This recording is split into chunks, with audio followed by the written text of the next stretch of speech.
So first, let's talk about origami paper. Most people are familiar with the kind of origami paper that you can buy at Michael's or Fred Meyer's or any kind of general store. It's colored on one side and white on the other. Comes in a variety of different sizes of square. You might also find in that same area some double-sided origami paper where the color is on both sides. Or it might be the same color on both sides depending on the model that you're trying to make. You'll also find, if you look around, various kinds of shades and colors and patterns of standard origami paper. This origami paper is generically referred to as kami.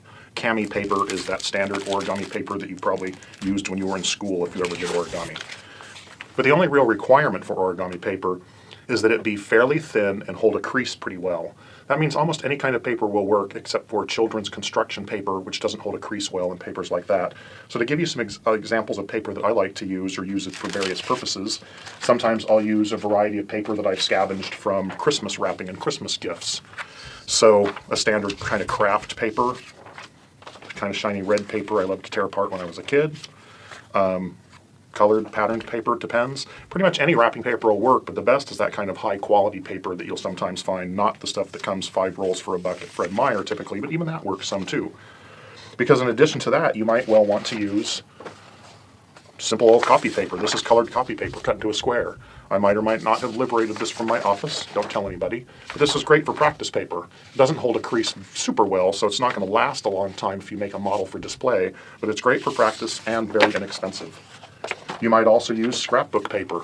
I'm a fan of taking the scrapbook paper. I'm not a fan of scrapbooking, but I like to take the paper and cut it into squares and use it so I can get things like the monkey pattern.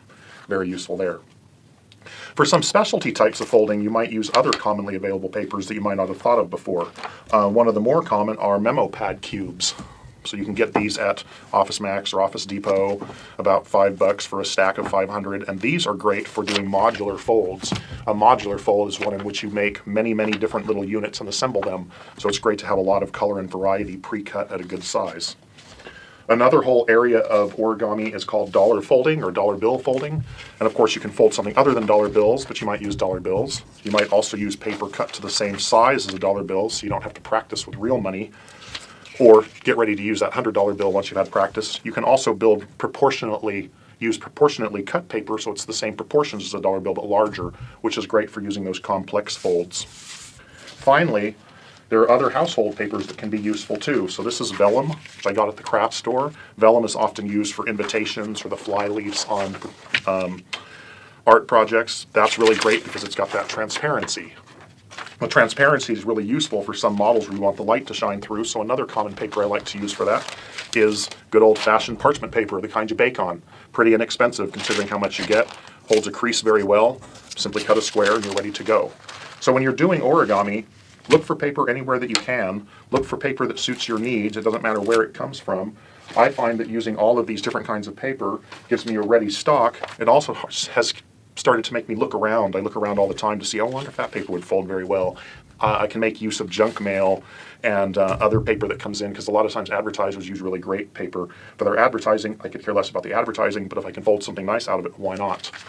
So that's a good look at a number of different kinds of paper. And next we're going to look at some origami tools. Let's talk a little bit about origami tools. The only tools you actually need for origami are your hands and a piece of paper. A piece of paper to fold, your hands to do the folding, and your fingernail can be used to smooth and sharpen the creases. However, many origami artists find that it's useful to have a variety of other tools. Traditional origami is made from a square sheet of paper, no cuts, no glues, only folding.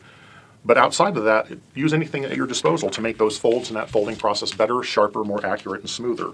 So the first kind of tool you're probably going to want, and which any folder who does much work is going to want, is going to be some kind of a bone folder or folder. Now these come in many different varieties. I'm going to share a few that I have here. These are all used for the same purpose, which is when you have a piece of paper and you've made a fold of some kind, you want to reinforce or smooth that fold using a bone folder. So here's a typical, what a bookbinder would call a bone folder. It's actually made out of Teflon, not bone, but you use the edge of it to lay down that crease that you made, making it crisper, whether you leave it that way or whether you're going to open it up and use that crease for something else. There are many other tools you can use as folders.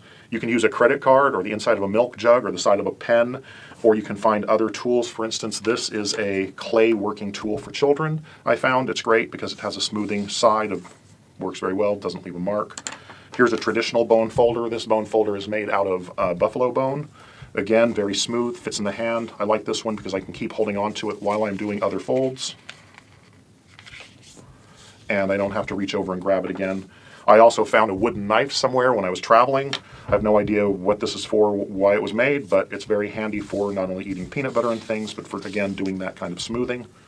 Or this tool that's made particularly for origami that I ordered online. It's made out of a bamboo, has a sharp point for poking out creases and pulling out creases, but also multiple smoothing sides. Again, very useful, just don't stab yourself as I sometimes do.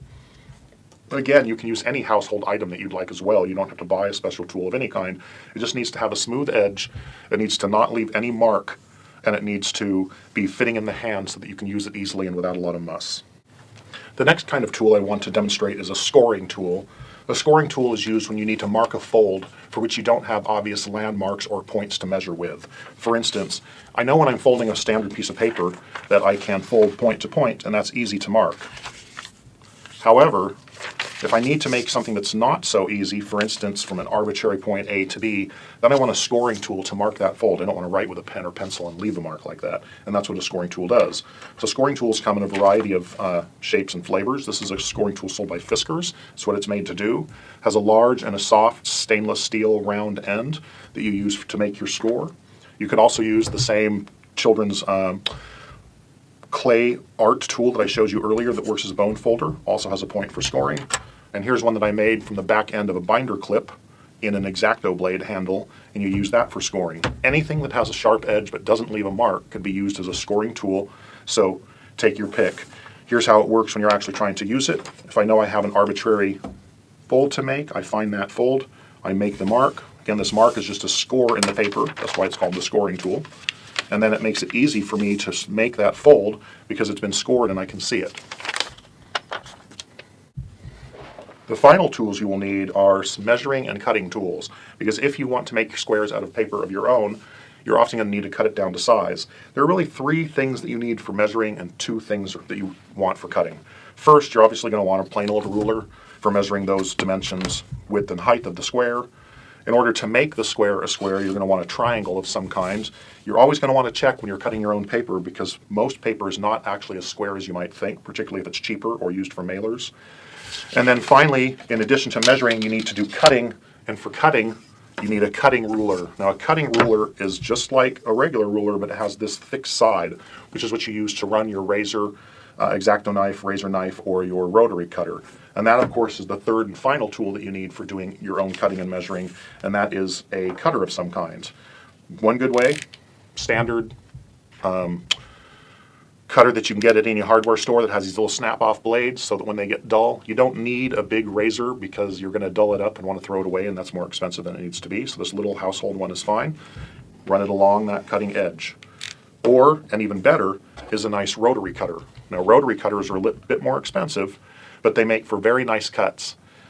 This is a Fiskars cutter. It's a larger size, which makes for more accurate cuts, and it's very sharp. I've cut myself on this a number of times, but it works just as you might expect, and you're going to see when I demo this here, running along the edge of that cutting ruler. You don't want to use a regular ruler because the cutter will go up on it, it will cut the ruler, it will cut crooked, it might cut you, not good. But a nice rotary cutter, hold up vertically, makes very nice, very easy cuts. There are 2 fundamental folds in origami, the valley and the mountain fold. All other folds and techniques derive from these 2. These 2 folds alone create many models that are known as Pure Land origami, origami made only using valley and mountain folds. A valley fold is what most people think of when they fold a piece of paper. You take the paper, you fold it over in some way, and what you have in here is a valley fold because it has that valley. A mountain fold is folded the other direction. So I could take this paper here, and if I fold it back onto itself, that is a mountain fold because it creates that mountain. So you can have a mountain fold and a valley fold, but notice that they're really the same fold, just one turned over. So I could take a piece of paper, and if I wanted to make a valley fold from corner to corner, I would fold it the way you would expect. If I want to make a mountain fold, I can just turn it over, make that fold, and then I made my mountain fold or my valley fold. When you work with origami, you're often not going to be talking just about folds, but about creases. So often in working on a piece of origami work, you'll have directions which tell you to fold. In this case, we'll do a standard fold, valley fold, and unfold. And the reason that you do that is to leave that crease to use for something else. So it's important that you make those creases nice and smooth and as even as possible. Now, there are a couple of things you can do when folding to help ensure the accuracy of your fold. One of the most important is that you fold away from your body. So if I'm making this valley fold, I don't want to fold this way, fold away from the body. Then align the point and align the edge. And once you've done that, go down and do it from the center. And then you'll have a nice fold. A few things that you don't want to do are, don't fold downward, don't line up the point and go from left to right or right to left. You want to go from the center. That will give you the most accurate fold. If you're told to make a valley crease, fold and unfold. If you're told to make a mountain crease, do the same thing. In this case, I'm going to use the technique of folding over and turning back so that I have my mountain crease and my valley crease. You're going to use creases a lot in origami. It takes a lot of practice to make them even every time. Let's talk about origami bases. An origami base is a fold from which many other models are derived. So often you will see origami instructions that say something like, start with a kite base and then X, Y, and Z. The kite base is that common starting point. The kite base also happens to be the simplest kind of origami base, so let's take a look at how to make it now. Kite base is made of 3 folds. First, you make a fold from diagonal to diagonal, a valley fold. So we line up our points, go from corner to corner, make a nice crisp fold. Then we unfold that to see that center crease. Now we have 2 more folds to make the kite base. Very simple. Fold one lower side up to that crease.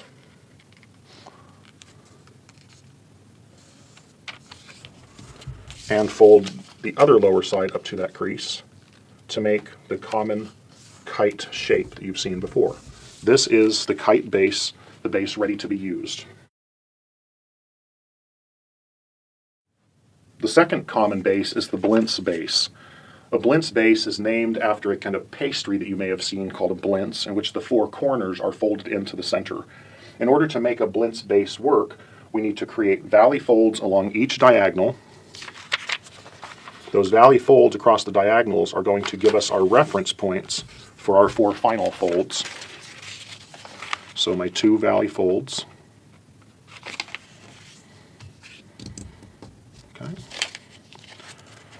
And open it up, and I have my reference points. Now the blintz base is where you take each corner and move that corner into the center. And you do that with all 4 corners, which is the same shape as the pastry. That's why they call it the blintz. Notice how I keep rotating and folding up, not folding down.